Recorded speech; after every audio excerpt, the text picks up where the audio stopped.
Bonsoir à tous. J'attendais quelques minutes donc que la connexion se fasse. Que vous regardiez cette vidéo en direct ou en replay, elle aura un sens et elle aura à vous apporter. J'ai décidé de faire cette vidéo pour vous apporter des petits détails sur le sens de tout a un sens, tout est lié, et sur cette notion de travail intérieur. J'ai eu des échanges récemment euh, qui m'ont permis de bien cerner qu'il y avait des choses qui n'étaient pas totalement acquises, totalement bien comprises et qu'il y avait encore des besoins de réponse euh, pour savoir comment apprivoiser le travail intérieur, le cheminement intérieur, comment apprivoiser les symboles, comment apprivoiser tous les signes qui nous sont donnés et comment arriver à les interpréter de manière juste sans les personnaliser à notre confort. C'est en ce sens-là que j'ai décidé donc du coup de faire cette vidéo. Alors si je regarde pas l'écran, c'est normal, c'est parce que quand je parle, je réfléchis aussi dans ma tête, parce que je m'écoute aussi quand je parle. Mais ça n'a pas d'importance que je vous regarde de toute façon.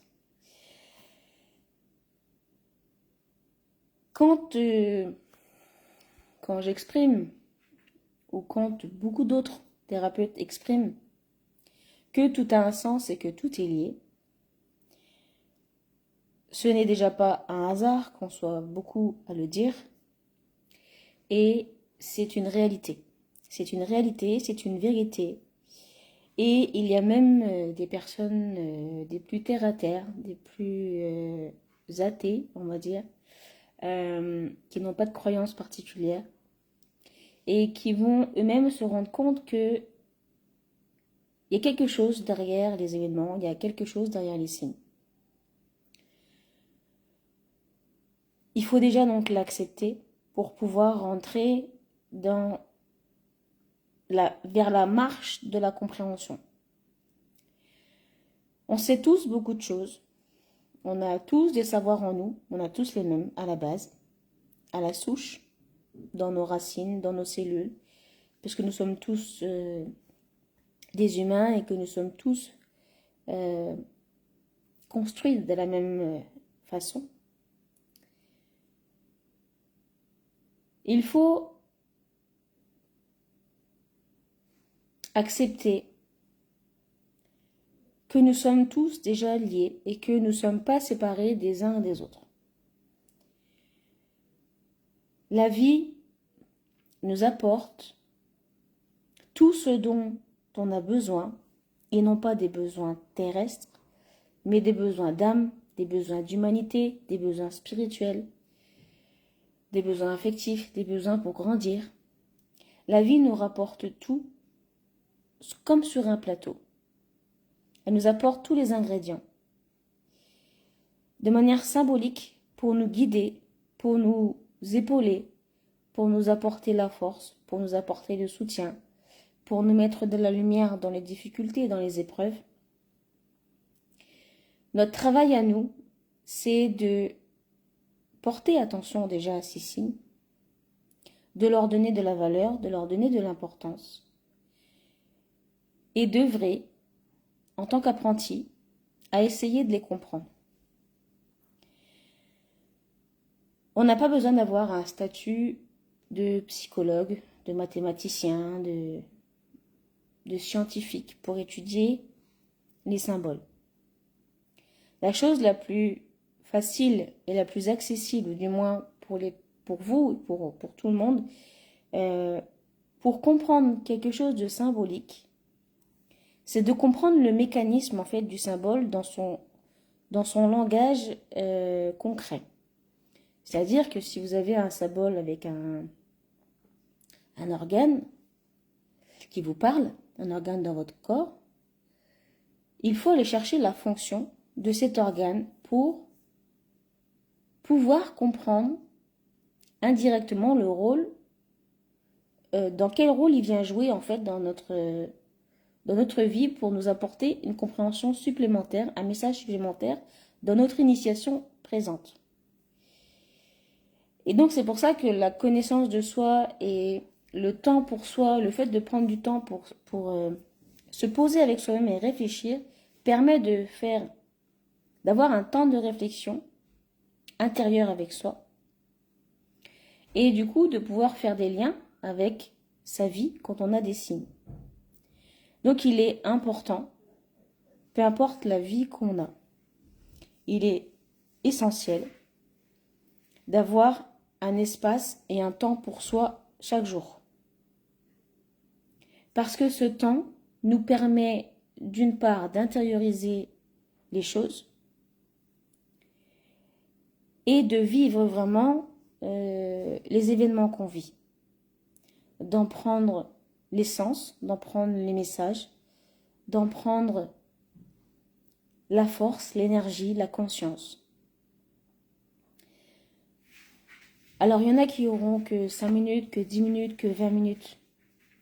C'est pas en soi important. Ce qui compte, c'est que vous ayez un temps pour vous, chaque jour. Que vous soyez tourné vers vous-même. Que vous ne soyez pas dans quelque chose d'extérieur. Tout ce qu'on travaille en soi agit forcément sur l'extérieur. Que ce soit en famille, que ce soit au niveau amical, que ce soit au niveau de la société dans le travail ou la société en général, tout ce qu'on fait en soi agit sur l'extérieur. On ne peut pas agir de l'extérieur, sur l'extérieur, par l'extérieur. Ça ne vient que par soi-même. Parce que ce qui agit sur l'extérieur, c'est la prise de conscience. Et donc cette prise de conscience, quand on a compris, qu'on a accepté les choses, elle engendre normalement des changements. Des changements déjà qui sont intérieurs. Une fois qu'on a accepté les changements que ça demande au niveau de notre personnalité, au niveau de notre vie, de notre rythme de vie, de nos relations, une fois qu'on a fait travailler ces changements en soi, ce qui va vraiment manifester la prise de conscience, c'est les actions. Les actions vont permettre de donner une existence à ce changement intérieur, à cette prise de conscience, aux signes du coup qu'on aura eu à travers différents symboles. Et ça met en valeur, ça honore la guidance qui nous est donnée chaque jour. Quand je dis que tout est lié, je parlais en mon nom, je peux parler... Quand je dis que tout est lié et que absolument tout a un lien et que tout a un sens, ça va même au-delà de ce qu'on peut s'imaginer. Des petits détails de la vie peuvent vraiment nous apporter de grands messages, plus que les choses sur lesquelles on va porter notre attention. Et c'est pas qu'on ne le veut pas, c'est parce qu'on n'y pense pas forcément, parce que ça paraît tellement banal, bénin, que on n'imagine pas que ce petit truc peut nous apporter beaucoup. Que ce soit des choses avec un problème de four, un problème de machine à laver, un problème avec la voiture, des choses du quotidien qu'on utilise au quotidien et qui peuvent justement, parce qu'ils sont connectés à notre quotidien, nous apporter justement cette essence, cette conscience pour nous dire ce qu'on a à entendre pour nos besoins intérieurs, nos besoins d'âme. L'âme, elle est venue pour grandir dans l'amour, pour manifester la lumière, manifester l'amour. Tout ça, ça engendre, ça comprend le respect de soi, le respect de l'autre. ça engendre et ça comprend l'étude de comprendre les choses. Ça engendre et ça comprend la liberté d'être, la liberté de faire. Et ça demande des sacrifices, ça demande des efforts, ça demande de lâcher des choses. Et il n'y a rien dans la vie, il n'y a rien dans les symboles, dans les signes qui nous sont donnés. Il n'y a rien qui vient du plan divin qui n'est pas lié à l'amour. En aucun cas, on nous inflige des souffrances, on nous inflige des épreuves pour des souffrances. Ces événements de vie sont là pour nous apporter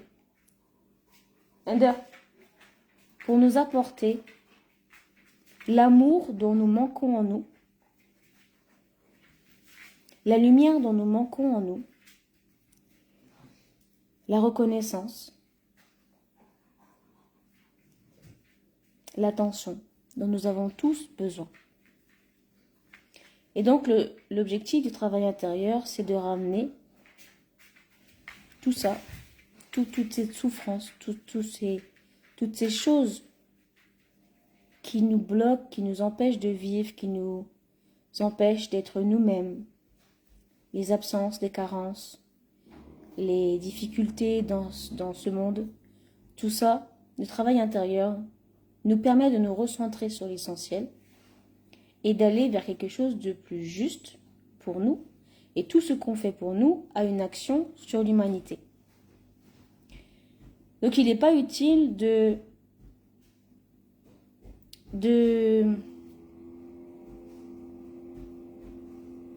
remettre à l'extérieur la responsabilité de ce qu'on vit.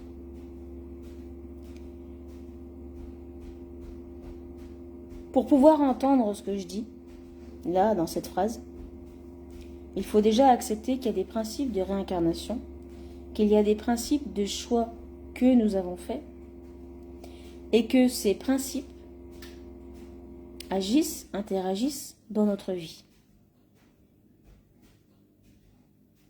Pour ceux qui sont dans une dimension plus humaine, dans le sens où, avec le conditionnement de la vie telle qu'elle est, cette phrase-là ne va pas avoir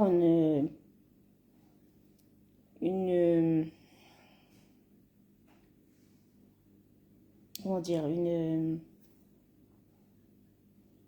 pas avoir un impact positif en eux. Parce que ces notions, justement, ces personnes-là vont se rattacher à leurs souvenirs, de leurs blessures, de leur vie, de leurs blocages présents et passés, et de leurs limitations par rapport à leur futur et leur liberté. Donc forcément, ça va faire un rejet total. C'est tout à fait légitime. Et justement, quand on parle de légitimité, nous avons des liens avec nos aïeux, notre génération qui nous a précédés, nos générations qui nous ont précédés. Quand on fait un travail intérieur,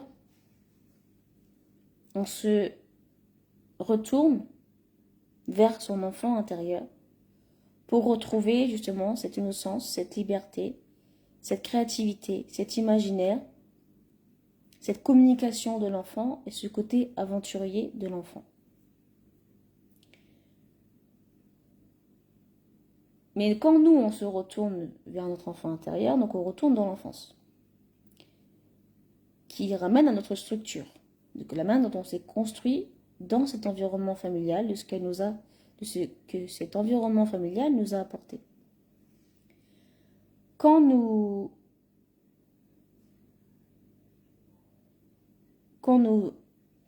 sortons de notre espace personnel, si nous faisons ça, les parents, eux aussi, vont dans leur enfant intérieur. Et leurs grands-parents aussi. Donc tout ça, ça remonte de génération en génération. Bonsoir, Corinne.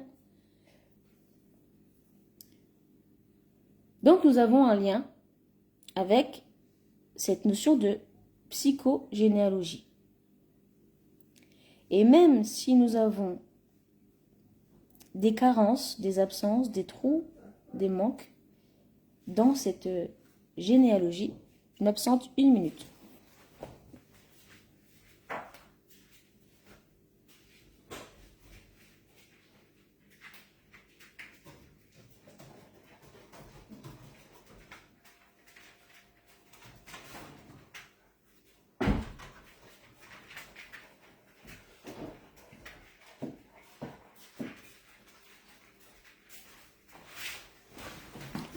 Quand on se tourne dans les générations qui nous ont précédés, malgré les absences, malgré les trous et les difficultés de retrouver des fois des ancêtres dans les archives, il y a tout de même des possibilités de retrouver les informations dont on a besoin pour comprendre les traumatismes, pour comprendre les blessures, pour comprendre ce qui bloque dans notre vie et ce qu'on est venu aider par notre rôle, par notre place dans la famille. Parce que nous avons tous un rôle dans la famille, qu'on ait des frères et sœurs ou pas, qu'on ait une grande famille ou une petite famille, on a tous un rôle. Et ce rôle, il est là pour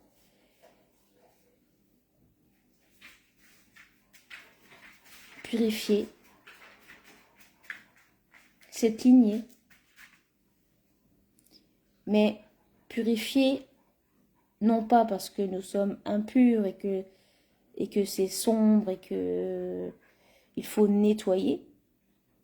Purifier dans le sens de mettre de la lumière et de l'amour dans la famille pour couper la chaîne sur ces répétitions dans les souffrances, dans les blessures, dans les répétitions de comportement, de façon d'être, de façon de faire, et qui se répercutent si nous, en tant qu'êtres conscients, nous ne faisons rien. Et donc, en psychogénéalogie, il y a donc la partie généalogie que nous retrouvons dans les archives des villes au fur et à mesure qu'on fait la recherche. On retrouve... Stop. Bon, stop. Stop. Couche-toi. On retrouve justement nos aïeux pas après pas. Et il y a forcément toujours des endroits où il y a des manques, parce qu'il y a eu la guerre, parce qu'il y a eu des pertes de papier, parce que on n'a personne dans la famille pour nous expliquer comment était la famille. Donc du coup, on n'a pas forcément toutes les informations. Ce qui peut nous aider à retrouver, à combler justement ces manques et trouver les réponses dont on a besoin dans le travail intérieur, c'est de s'intéresser à la symbolique, à la recherche symbolique qu'il y a par exemple dans les dates de naissance. Il y a des dates de naissance qui reviennent souvent dans des lignées familiales ou qui sont vraiment proches. Et déjà ça va nous faire des liens, ça va nous aider à faire des liens par rapport à la lignée dans laquelle on est plus connecté par rapport au rôle qu'on est venu travailler. Ensuite, on a les prénoms. Les prénoms ont aussi une conscience, énergie, sont aussi symboliques et ont aussi beaucoup à nous apporter.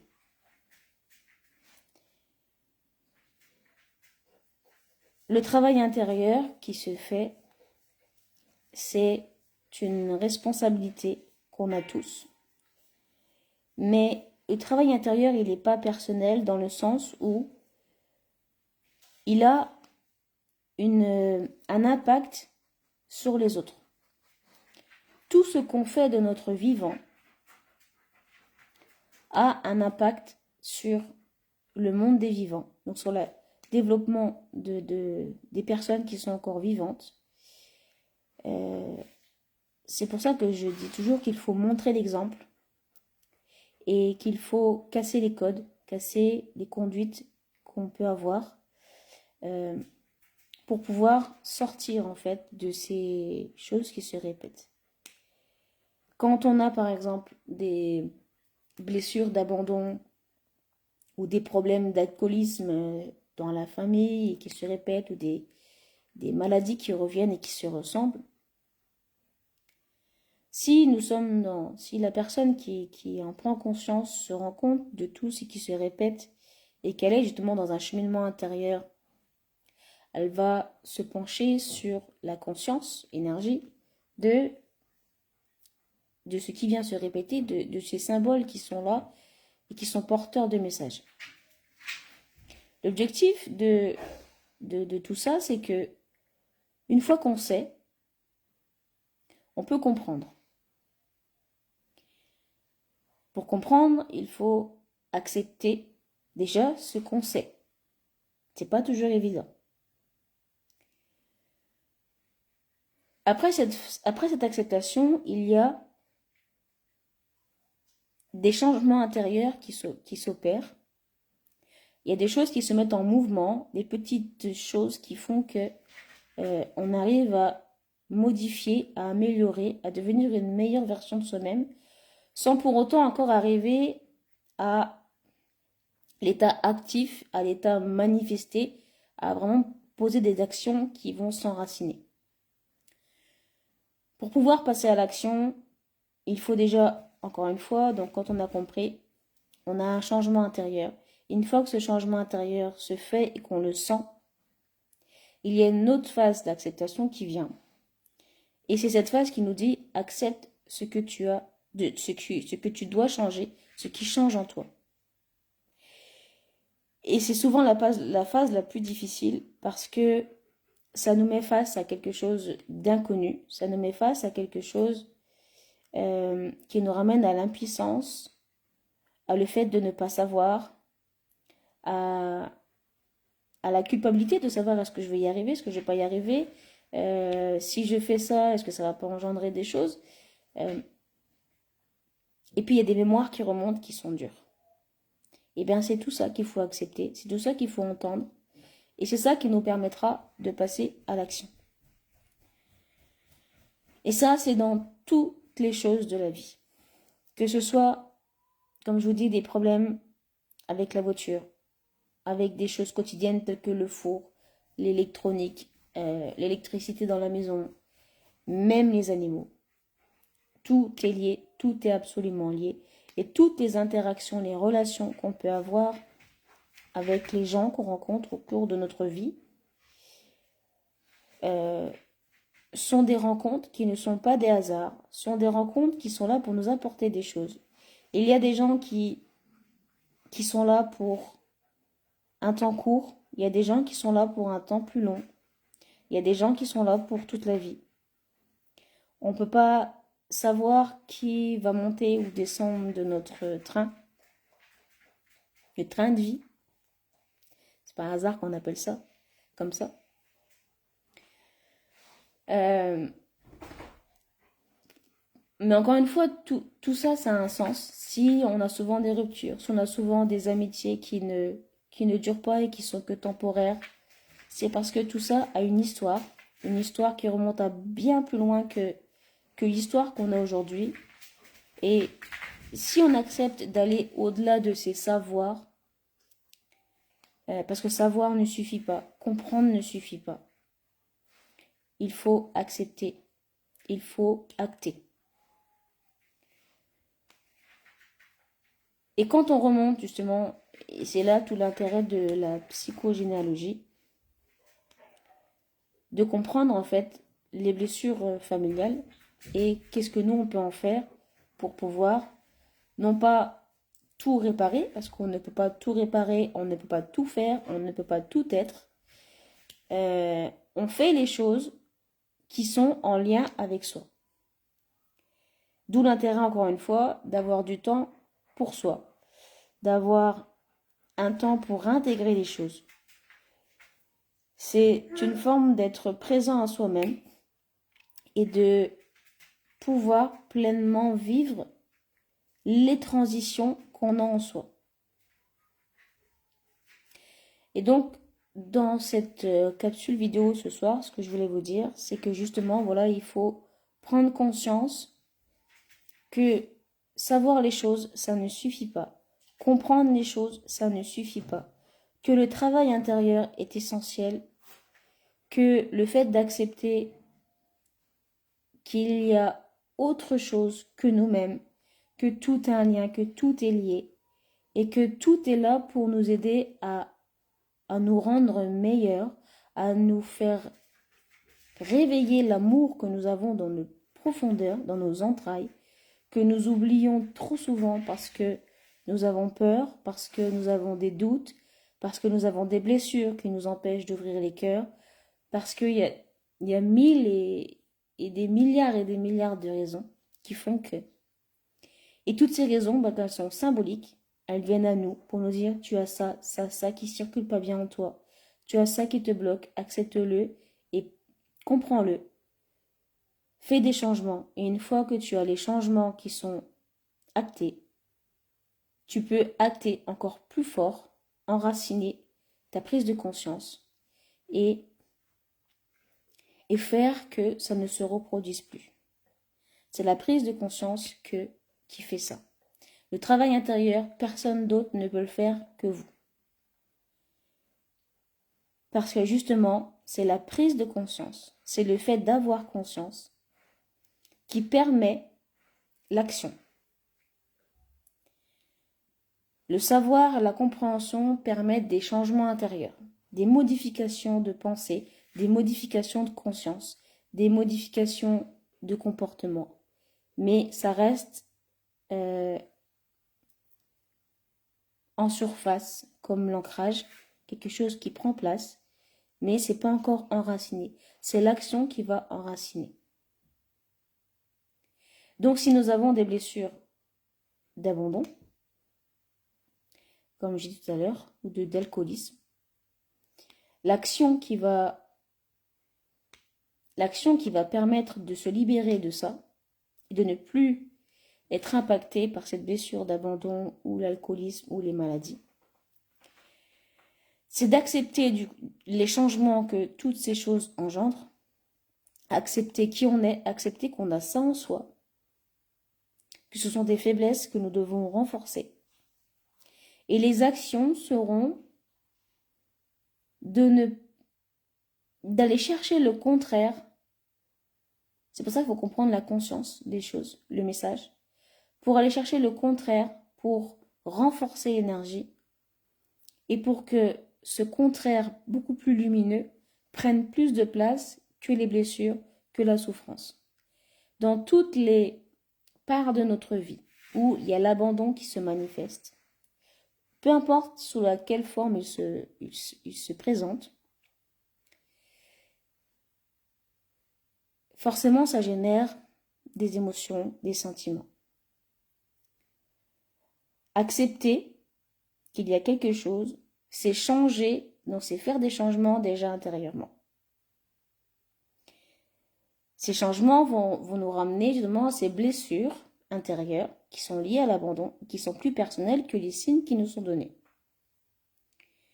Quand on a accepté ces blessures et qu'on est dans la responsabilité de soi-même et qu'on ne repose pas sa souffrance sur l'extérieur, on reprend pouvoir sur ses blessures. Et quand on reprend pouvoir sur ses blessures, on accepte à un autre degré. Et quand on accepte à un autre degré, on peut passer à l'action. Et donc, passer à l'action quand on a une blessure d'abandon, c'est déjà ne plus se laisser impacter par l'abandon, mais c'est de ne rien faire qui soit lié à l'abandon, à la notion d'abandon. Donc on n'abandonne rien ni personne, on ne s'abandonne en aucun cas soi-même. Toutes les actions sont personnelles et familiales, humanitaire. Parce qu'il y a des choses qu'on travaille au niveau de sa lignée personnelle et il y a des choses qu'on travaille de la lignée humaine. Et donc, tout ce qu'on fait dans sa lignée familiale a un impact dans la lignée familiale. Tout ce qui a un impact, tout ce qui est lié dans la lignée humaine a un impact dans la lignée humaine, dans le plan humain. Donc il faut voilà, prendre ses responsabilités, accepter que les choses sont ce qu'elles sont justes, s'ouvrir. Ouvrir son esprit, c'est aussi ouvrir son cœur. Accepter de voir autre chose que ses propres souffrances, que sa propre vision, perception des choses. Accepter encore une fois que nous ne sommes pas différents et séparés des uns et des autres, que chaque personne dans le monde a ses propres blessures, a ses propres traumatismes, que cette personne est impuissante par rapport à ça, par manque d'information, par manque de compréhension, par impossibilité d'y arriver, de le faire, par manque de soutien. Donc, quand on s'ouvre dans cet état d'esprit-là, on ne peut plus être dans le jugement de l'autre, parce que si on sait que l'autre souffre derrière ses comportements, qui peuvent pourtant être blessants, mais les comportements blessants que cette personne a sont minimes à côté de la blessure que cette personne a en elle.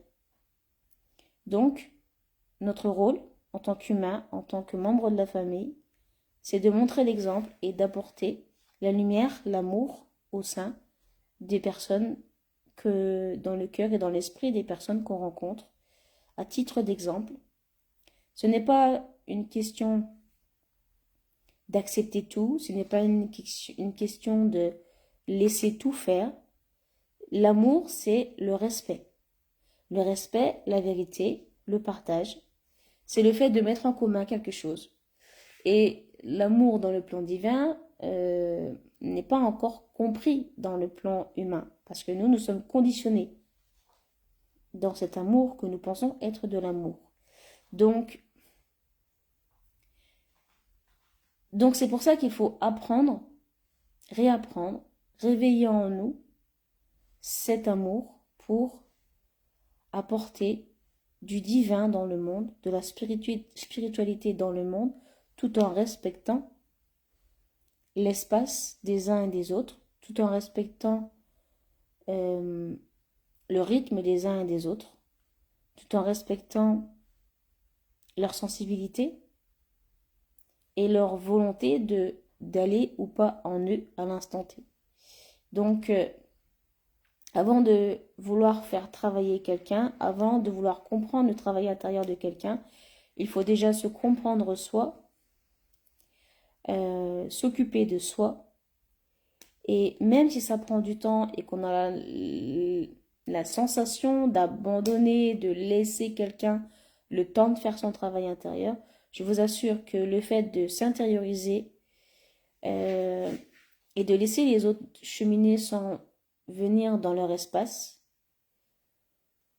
c'est beaucoup plus fort quand on revient plus conscient, parce qu'on peut mieux les aider, parce qu'on est plus conscient, plus renforcé, et du coup on n'est plus dans des faiblesses, et donc on permet à l'autre de se nourrir de manière magnétique de notre essence, de notre énergie, de notre conscience. Et donc la personne se sent en sécurité, se sent comprise et ne se sent pas obligée de faire quelque chose ou obligée d'être quelque chose. Elle suit tout simplement le mouvement du symbole que vous représentez pour elle, et elle en fait son propre chemin.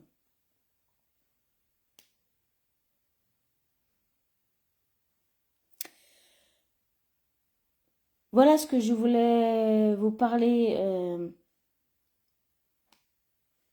ce soir, qui me paraissait important par rapport aux échanges que j'ai eus récemment, non pas dans mes conférences et dans mes ateliers, mais dans d'autres espaces. Et c'est pour ça que je voulais faire ce soir cette vidéo. Si vous êtes connecté et que vous avez des questions, n'hésitez pas à poser vos questions sur là, la messagerie qui est durant la publication du live. Cette vidéo, elle va rester un peu sur la page et après je vais la supprimer et la rediffuser, enfin la publier sur le compte YouTube. Euh, pour des raisons différentes. Toutes les vidéos que je ferai en direct fonctionneront comme ça maintenant. Euh, donc à vous de, si vous voulez discuter, échanger, vous avez des questions par rapport à ce que j'ai dit là, n'hésitez pas à poser vos questions. Et puis, ben sinon, posez vos questions sur, euh, ben, soit sur la publication YouTube quand elle sera publiée, n'hésitez pas à mettre des commentaires en dessous et à mettre des commentaires sous cette vidéo tant qu'elle est là aussi.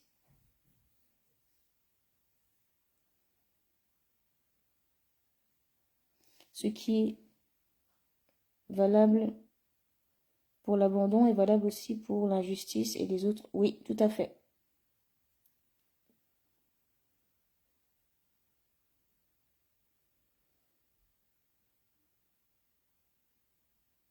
C'est pour toutes les formes de blessures qu'on peut vivre, soit dans la société, soit au sein de sa famille. Euh,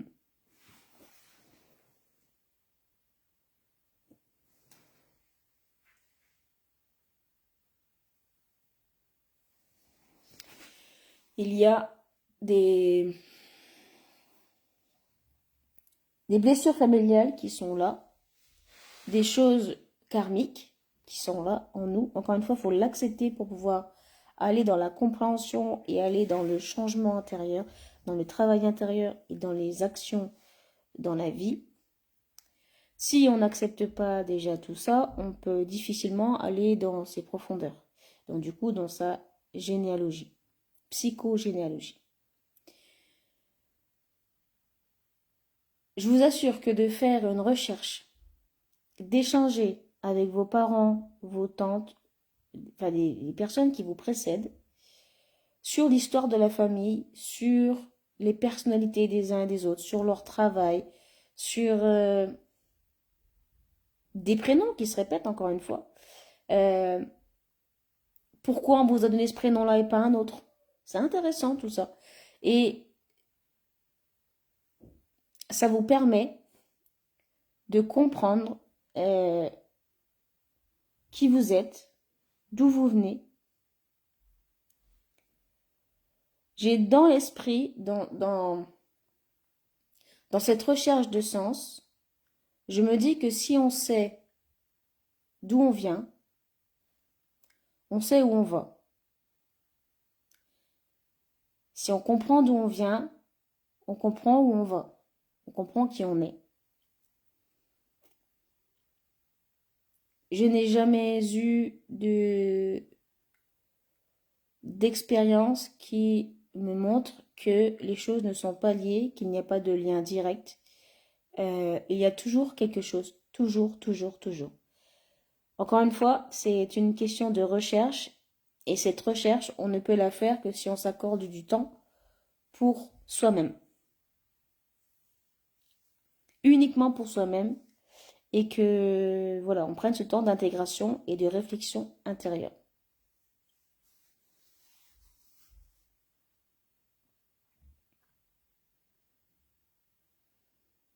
Et vous vous rendrez compte que dans vos ancêtres, dans vos aïeux, même dans vos parents qui sont encore vivants, vos proches vivants, il y a les mêmes blessures qui se répètent.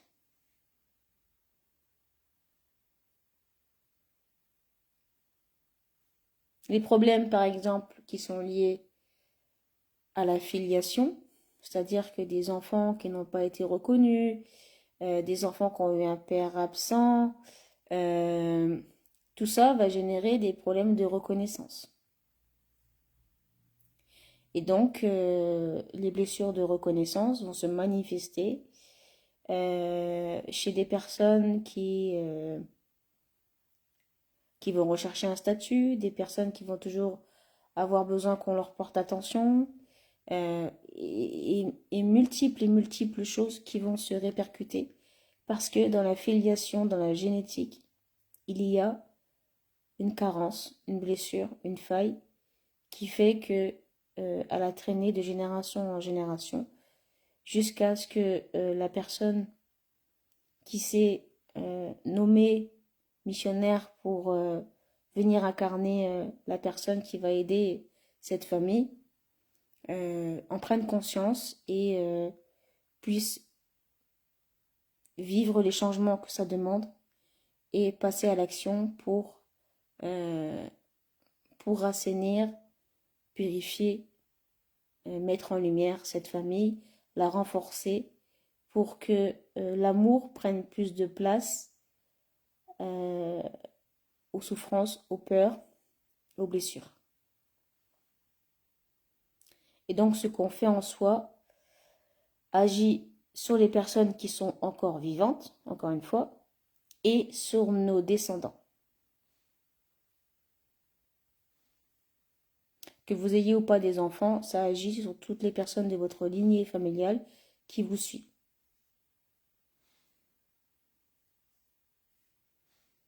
Et à part ça, quand les animaux sont extraordinaires, sont de grands messagers pour nous apporter les réponses dont on a besoin sur ce qu'on a besoin d'entendre de manière délicate, de manière respectueuse. Les animaux ont l'art, pour ceux qui font la communication sans se sentir supérieur à l'animal. Je parle des personnes qui respectent l'animal dans son espace et qui ne le mettent pas dans quelque chose qui n'est pas dans leur essence. Les animaux sont de grands messagers pour nous montrer déjà nos comportements, pour nous montrer nos insécurités, nos problèmes de communication, nos problèmes relationnels, nos problèmes de non-dit, le problème d'espace, le problème de protection. Tout ça, les animaux, les fuites. Si vraiment on observe les animaux, nos animaux qui vivent avec nous, ou les animaux qu'on rencontre, sur les comportements qu'ils ont avec nous, on a déjà énormément de réponses. Si on est honnête avec soi-même, si on accepte la vérité, si on accepte de voir les choses, on ne peut que les voir parce que les animaux sont comme les enfants, ils sont spontanés, ils sont vivants, ils sont authentiques, ils sont dans la vérité, ils ne cachent pas ce qu'ils ressentent. Et à partir de ça, ils nous mettent les choses devant nous de manière franche, de manière sincère et de manière véritable. C'est spontané, c'est à l'instant présent, c'est pas des choses qui vont... même si des fois ils insistent un peu, même les enfants, et des fois ils insistent parce qu'il faut que ça percute plus profond. Mais s'intéresser aussi à la conscience animale dans le sens où ils sont connectés à la vie et ils ont une intelligence du cœur qui est beaucoup plus développée que la nôtre. Ils savent parfaitement nous guider, bien plus qu'un humain peut le faire. Parce qu'ils savent tout de nous. Leur sensibilité est connectée à un autre niveau que la nôtre parce que eux ne sentent pas le besoin de se protéger du monde des sentiments, du monde de l'amour. Et du coup, ils ne sont pas dans...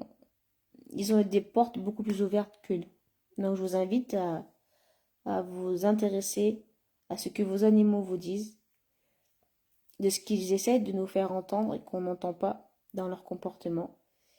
On a tout dans la vie, tout sur un plateau. Il ne tient qu'à nous de nous servir des ingrédients et de se nourrir de ces ingrédients. C'est comme la vie. On a des fruits, on a des légumes, on a les ingrédients. Il faut les cuisiner, il faut s'en nourrir. C'est la même chose pour les symboles. Est-ce que vous avez d'autres questions? Je vois qu'il y a 4 personnes. Si vous avez d'autres questions, n'hésitez pas.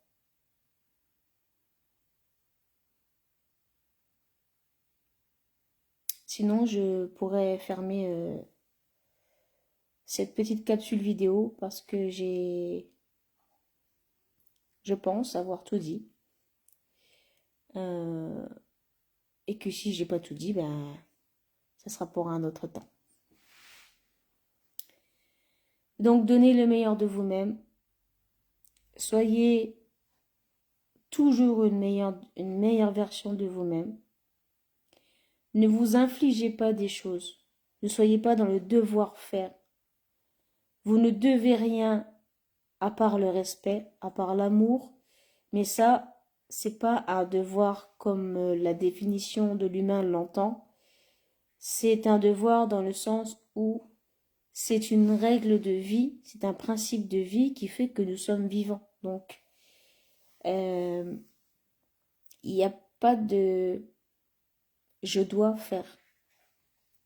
Comme la vie nous l'enseigne sur diverses petites choses, il n'y a pas de devoir. Le mot devoir, il a une autre subtilité, une autre définition, une autre conscience que celle que l'humain lui porte. Merci pour tout. Eh bien, merci à toi pour ta question. Elle servira à d'autres. Merci pour toutes les personnes qui étaient présentes. Merci pour votre écoute.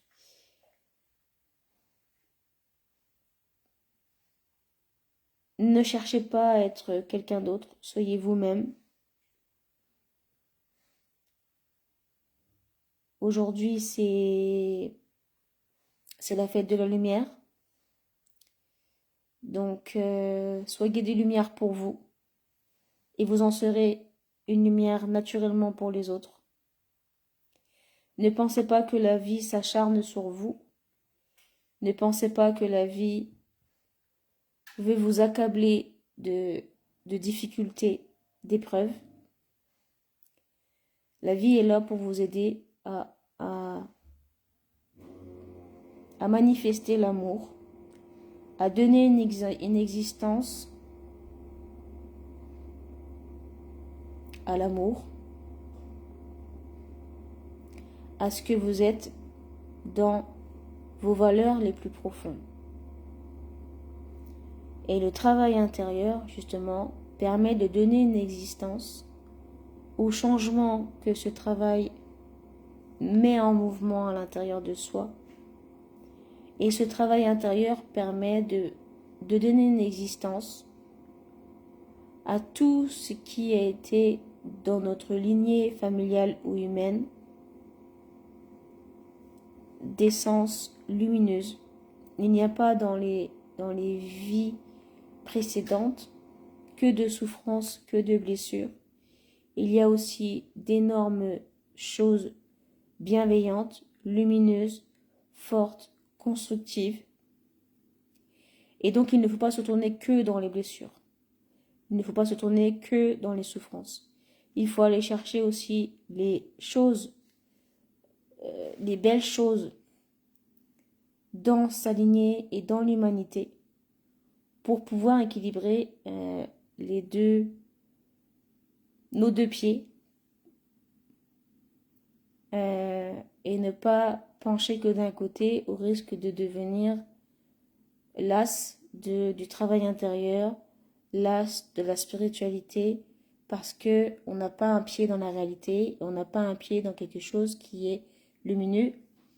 Il y a des moments de joie, il y a des moments de bonheur, il y a plein de choses dans les souvenirs de votre vie qu'il faut aller chercher pour pouvoir équilibrer justement votre renaissance intérieure et vous permettre de passer à l'action avec des polarités, des potentiels plus équilibrés dans les deux côtés.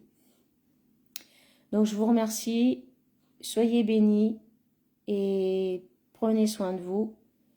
Prenez du temps pour vous. Et je vous retrouve pour une prochaine vidéo. Merci et bonne soirée.